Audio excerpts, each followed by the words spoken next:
You guys thought I was done talking about breast milk on this channel. You lie bad.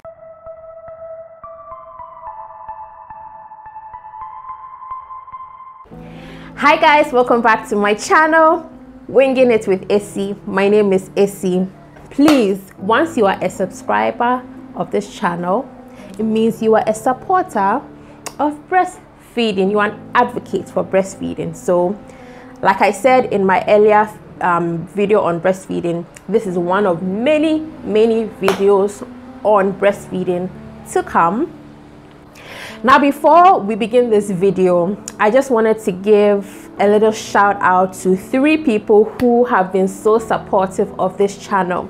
But before I get there, guys, we need to get to 500 subscribers by the end of September, and I cannot do that without you guys. So please help me out, share my video, encourage your friends to subscribe, find one of my videos that you feel like will be beneficial to somebody, share it with a person, let the person discover the channel, and let's get to 500 subscribers by the end of September. Now, I'd like to give a shout out to 3 amazing ladies. First is Awishi Dovlo. She always shares my video links on her WhatsApp status, on her Instagram stories. She reposts them on her Instagram stories. Na Abeka Mills Graves ni Metonunu also shares my links. Whenever I share them on Facebook, she reposts it. Whenever I share it on Instagram, she reposts it to her stories. And the next person is Mamiekwa Jataba Enimayo. Very supportive. Whenever I share my links on Facebook, she reposts it to her timeline. And I want to say a big thank you to you guys, and for everyone else who has shared my links. I really appreciate your support. Now, if you want to know how I pumped this much milk, over 1,000 milliliters of breast milk, just continue watching this video. Now, like I said in my earlier video on breastfeeding, your body makes breast milk based on the principle of demand is supply. So the more milk you remove from your body, the more milk your body makes. So I'm going to share with you my pumping routine, how I pumped in order to store a lot of breast milk, which increased my supply, and then I had so much milk to store for when I resumed work and throughout the time that I was exclusively breastfeeding my son while I was working at the same time. Now, when I gave birth, my cousin advised me to start storing milk. It wasn't too early to start, so this was like, I think about the first or second week. I believe it was like in the second week after birth that she gave me this advice. And she was like, at least just have it your goal to store just 1 pouch of milk a day. So that became my goal. Okay, I need to store 1 pouch of breast milk a day.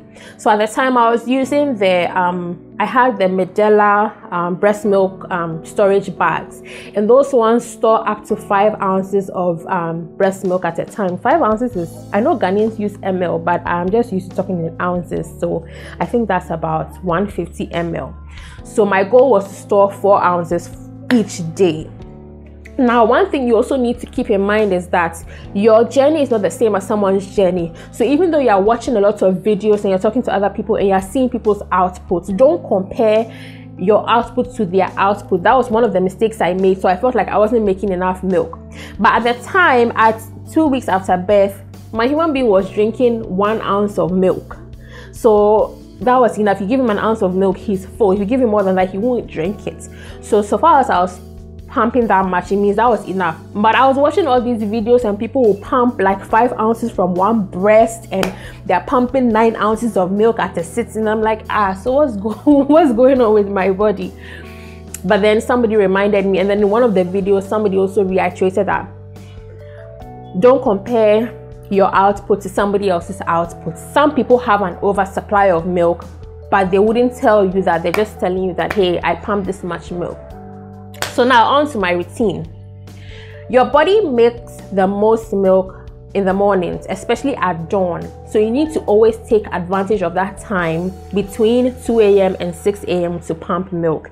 It makes that, and I also noticed that it was true. I was pumping the most at that time. So fortunately for me, whenever my son went to bed, he would go to bed around between 8 and 8:30, and he wouldn't wake up until about 1:30 ish. So then I had that long stretch to sleep, and then when he wakes up after feeding, he just goes right back to bed. Once I finish feeding him, then I would go and pump.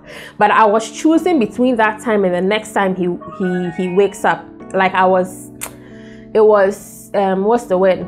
Based on how tired I felt, you know. So it was either I pumped after that feeding, or I would sleep once he slept, and then when he wakes up again 2 hours later, then after that I would pump. So most of the time I was pumping around between 4 and 4:30 a.m. in the morning. So when he wakes up around 4, I feed him, then I go and pump the remaining. And then after pumping, oats is one of the things that really helps with breast milk production. So it boosts your supply. So after pumping, yes, around 4:30 a.m. you come and find me making oats in the kitchen, and then I would eat it, drink water, and go back to bed.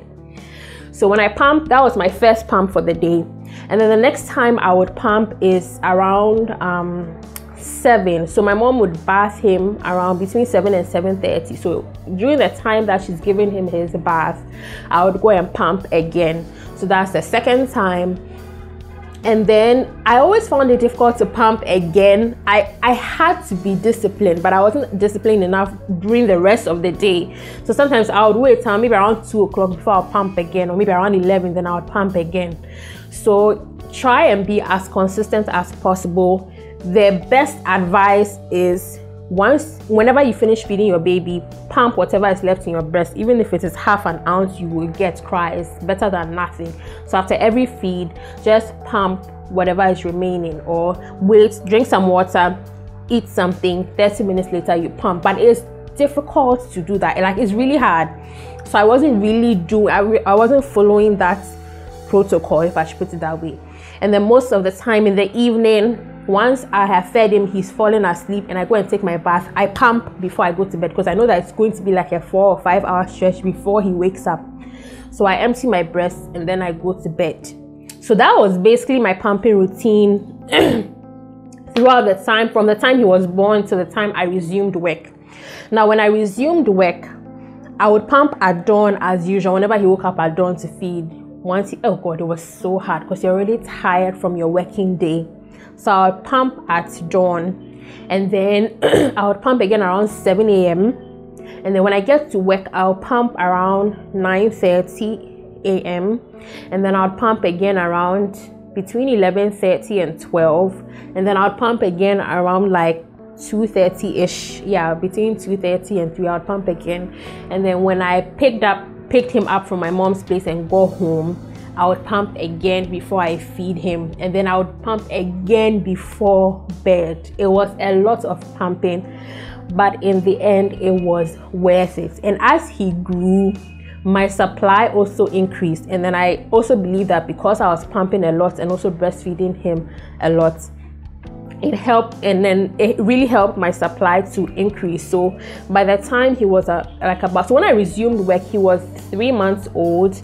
And at that time, I think he was drinking about 3 to 4 ounces at a sitting. So whenever I went to work, I realized that I'll pump that much or a little more.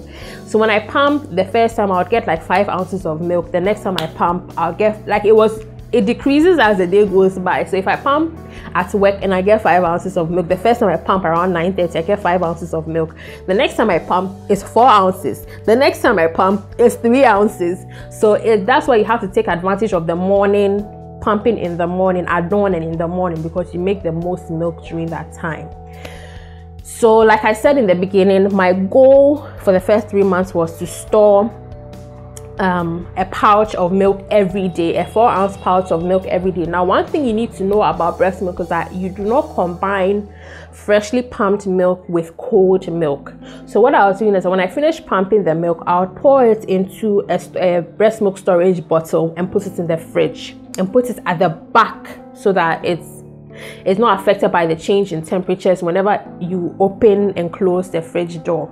And then the next time I pump, I would pour it in a different feeding bottle and keep it in the fridge for it to cool. And then once it's cool, then I combine the two. Then when I pump again and that one cools, then I add it on. So every evening I would add everything together. I get 4 ounces. I pour it into, so if I realize that I've pumped in the morning, I got 2 ounces. In my mind, I just need to pump 1 or 2 more times and then I've gotten my 4 ounces. So that was my goal. So at the end of the week, when I check the deep freezer, I have 7 pouches of milk. The following week, 7. So now it was increasing to 14. And then, you know, we're going and going like that. But getting to the end of the 3-month maternity leave, my output had increased.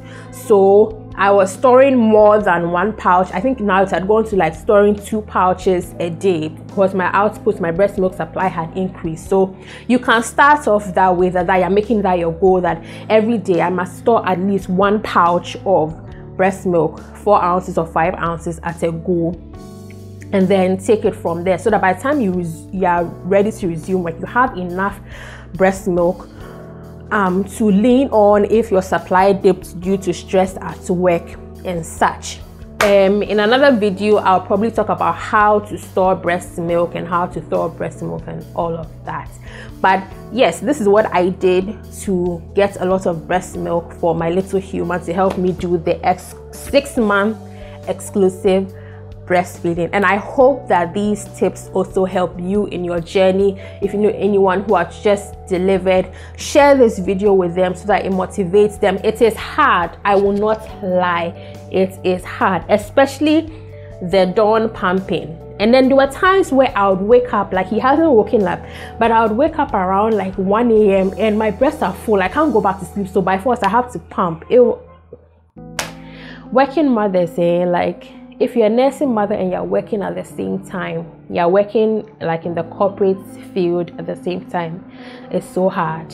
And I mean, being a working mother in general is hard. Being a stay-at-home mom is hard, but Charlie, God gives us the strength. We have made it this far and he will continue to see us through. So thank you so much for watching this video.